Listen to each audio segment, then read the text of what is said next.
कैसो कहा बिगाड़िया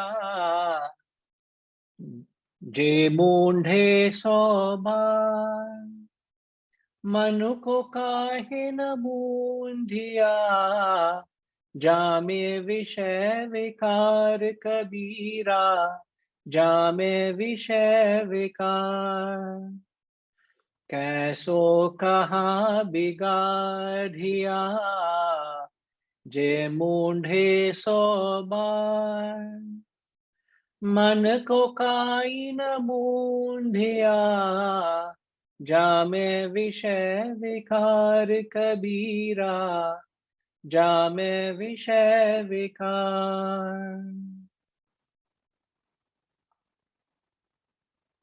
Reddy garu, please read the translation, sir.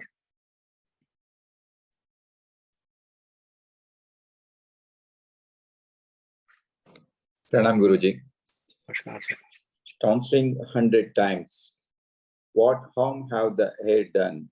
You shave them 100 times. Why not shave the mind? They grow unchecked, countless poisonous thoughts. A small error of spelling mistake, but yes. Tonsuring head 100 times. Okay. Sir. Yeah. What harm have the hair done? Tonsuring the head 100 times. Why not shave the mind? They grow unchecked, countless poisonous thoughts. So what do you understand, sir? Yeah, I think profound comparison. I'm just thinking how to shave the mind, how to develop a mission to shave the mind. We have a mission to shave the hair. So correct, very beautifully said. Now it's a mission not to shave the head, but to shave the mind, isn't it? Mind. I think that's really because it's just in a hair with doesn't have real senses where we keep all of our energies, efforts to keep trimming, keep taking out and trying to make the beautiful way. I think the least effort we have to put to the root and source of all is a mind. Absolutely. Right. Thank you. I think they very profoundly compared the mind and the hair. Yes. In fact, thank you, Reddy garu. Thank you, Ravinaji. In fact, I hope you all are able to draw a comparison. Here, he is actually attacking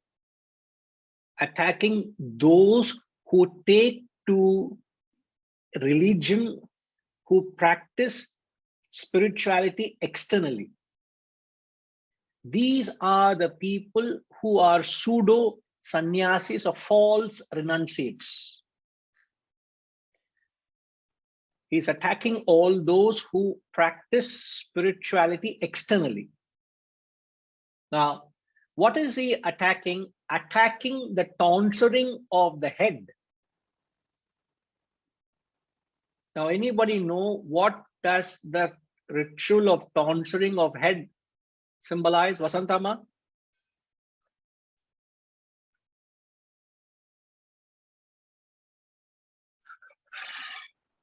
It symbolizes, Hari Om Guruji. It symbolizes removing your ego. I feel that. Okay.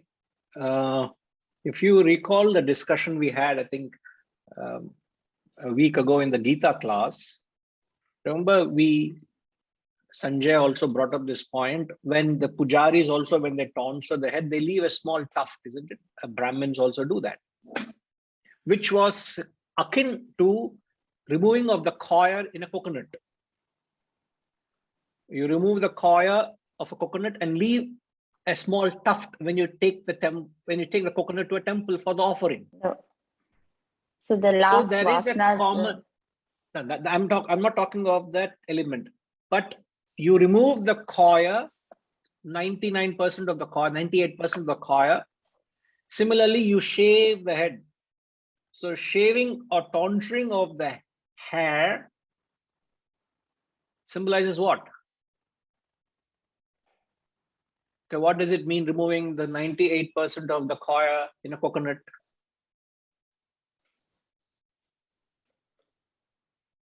Doesn't it mean you have got rid of all the worldly thoughts and desires, isn't it? Thoughts and desires, yes. And you go to the temple with a small tuft, you have gone to the place of the spiritual abode. The Guru.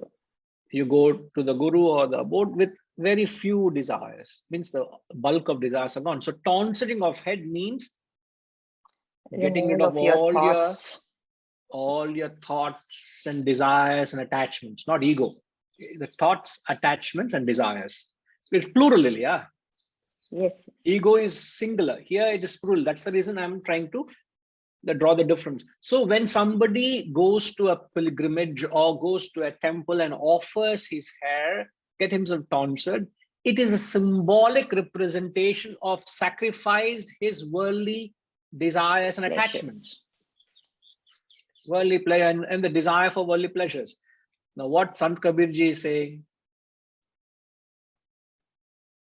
what harm the hair has done, you are shaving. No, that is not the point.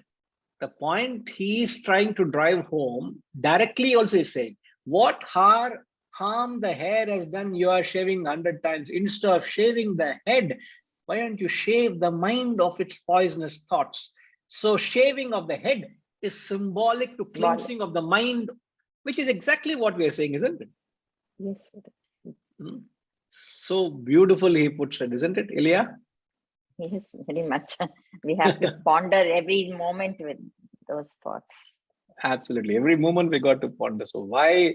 So you got to the unchecked countless poisonous thoughts. Look at the language he uses. Jame Vishay Vikar. You know, the countless poisonous thoughts are you're brooding them in your mind, and yet you put up a show of religiosity. Is this not a picture of false renunciates, pseudo sannyasis? Yes. I may put a garb of spirituality, but inside my mind is poisonous, selfish thoughts are being bred. What kind of spiritual person am I? He's attacking all those people who lay emphasis on the exterior, not the interior. And what's the percentage of people who belong to this category, Ma? Minuscule.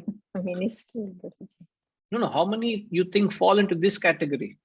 Of shaving the head, Guruji? Shaving the head and not shaving the mind. That's a majority. The majority, that's what.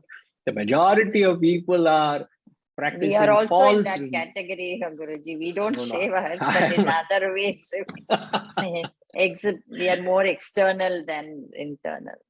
Yeah, as long as you are a student of this knowledge, there's a great possibility we don't fall into that category. There's a chance that we can address it. Yes. I'm not certainly suggesting with anyone of us with your being a guru, we should strive for that. No, so sweet. Thank you, Ma. Thank you. So thank you, Ma. So the accent is on, what is accent?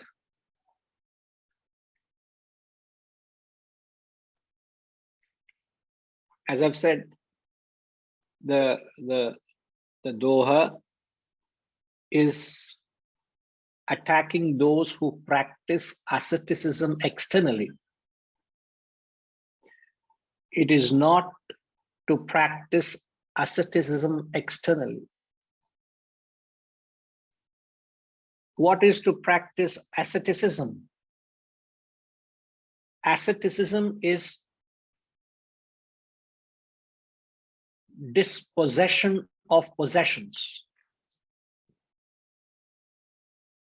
I repeat, asceticism externally practiced is dispossession of your possessions, which is parting of your possessions. That is not spirituality. which is what the verse is attacking.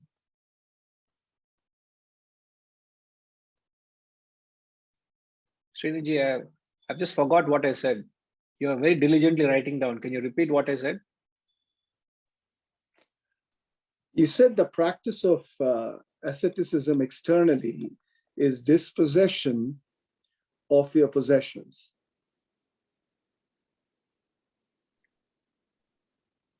It sounds very well when you say, you know. Can you complete Yeah, the it's picture very also? difficult. Well, it's very difficult to follow it, right? I mean, most people like to, in these days you call it marketing, if you want to call it. You want to show it outside, whereas the real thing, what Kabir is saying is, I wish you focused it internally. Right. Correct. Correct. No, but the thought of asceticism should be practiced not externally but internally, isn't it? Yeah. So if asceticism being practiced externally is, what did we say? Dispossession of your possessions means you part with your possessions. Yeah. Now, what would it be internally? Which is the true spirituality? Truly spiritual is practicing asceticism internally. That internal asceticism is to get rid of your possessiveness towards your possessions. Yeah. So the difference is external asceticism is dispossession of possession. Internal asceticism is you get rid of your possessiveness towards your possessions.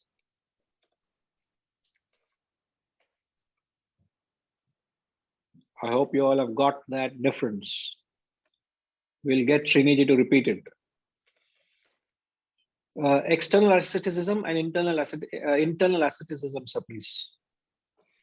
Yeah, I think the external asceticism is dispossession of your possessions. Perfect. It's dispossession of your possessions. Whereas the internal asceticism is getting rid of your possessiveness towards your possessions. So you're getting rid of your attachments or possessiveness towards your possessions. Which means you can continue to possess them, isn't it? Yep. The accent is not a physical exhibition. It is a mental renunciation.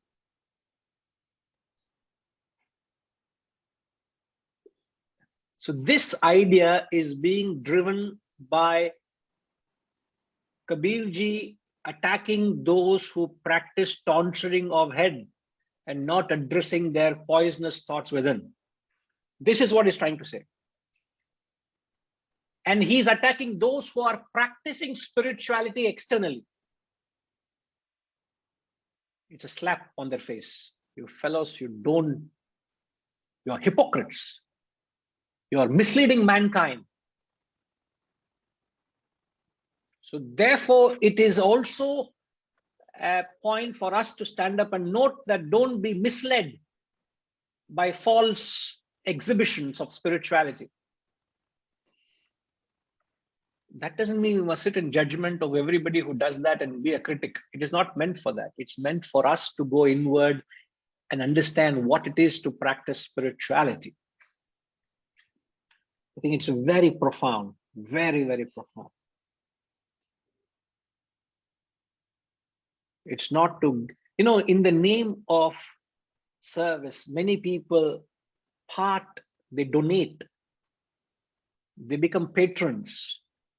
But what do they seek in return?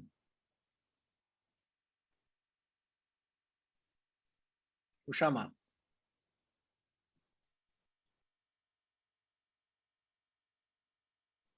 Namaste, Guruji.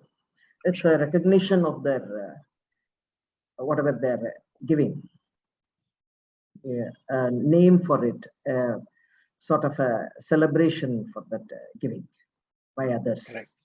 Correct. So they require a celebration, a recognition which is only being, which they wouldn't have got if they haven't done it. Yeah. So they are seeking mileage, a personal recognition through the so-called act of service. So are they really practicing renunciation there? Absolutely no, Guruji. Absolutely. It's more for the satisfaction of their ego. They are doing it just to satisfy their hidden ego.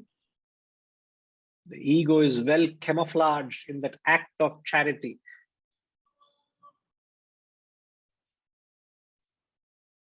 Very well camouflaged. That person knows that it is only for their own ego they're doing it.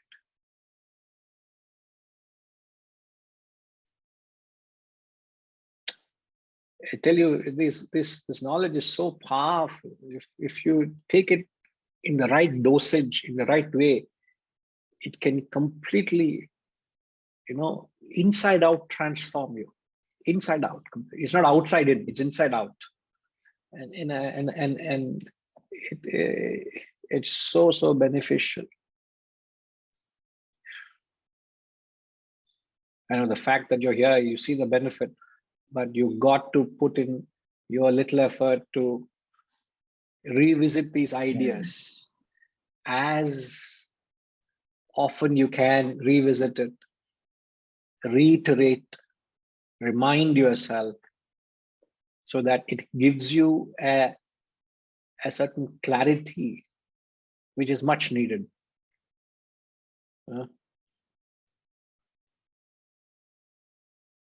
Thinking about the same thing, when people advertise their acts of charity, is the same thing like seeking publicity. Greatest of men are unheard and unsung. Greatest of sacrifices are unknown. Why do you have to announce it to the world what you have done? If it is only for publicity, you would do it. If not, you will just silently do it and keep quiet about it. In a colloquial way, don't they say your left hand shouldn't know what your right hand has done, isn't it? Have you not heard that colloquial saying? Which means you yourself should know that you're given. Forget another person. You yourself have no memory of what you have done. So why do you talk about it? Why do you have to make noise about it? So it doesn't augur well in doing such an act. If at all you want to do it gracefully. Yes, please. 1 minute. Yes, ma'am. Hari Om Guruji. I think sometimes when we do a good act, whether it is charity or helping or anything, somewhere if you do it with a good intention, it makes you feel good.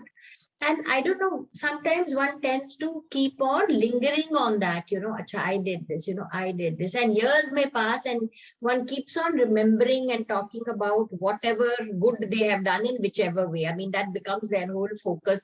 They meet anybody in any situation, in any gathering, that only becomes the focus of the talk. Why is that? Is that to feed the ego, or? It is ego. Or it is nothing but ego. Is it to create an impression that, see who I am? Indirectly, it's you're feeding your ego, isn't it? It's only your ego.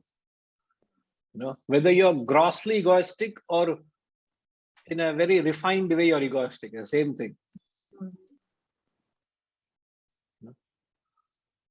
Many people miss the subtle element of ego.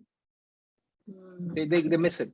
Gross ego is a brawl in the street. There's a street fight going on, or you get into argumentative, you think who I am, or you can have an exaggerated or vehement opinion of your own thought, of your thinking.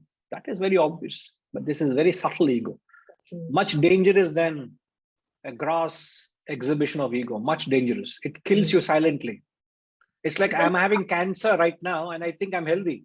Far dangerous than having a disease with symptoms. Disease without symptoms is far dangerous than with symptoms. I can address this, I can't address that. Because in this, I think the ego will silently get bigger and bigger, and I will only not be aware of it. That's what it is. So, but wouldn't like stage 4 cancer, like stage 4 cancer, stage 5 cancer. But wouldn't others notice it that after a point of time, if someone goes on talking, then somewhere it is like, whatever a person's passion is, suppose I'm passionate about trekking and I always talk about it. I may not be aware, but others will say that she has nothing better to do. She keeps on going back to that one particular thing. So I may not notice, but others will notice that my ego. Instantaneously, instantly. It doesn't take long. Yeah.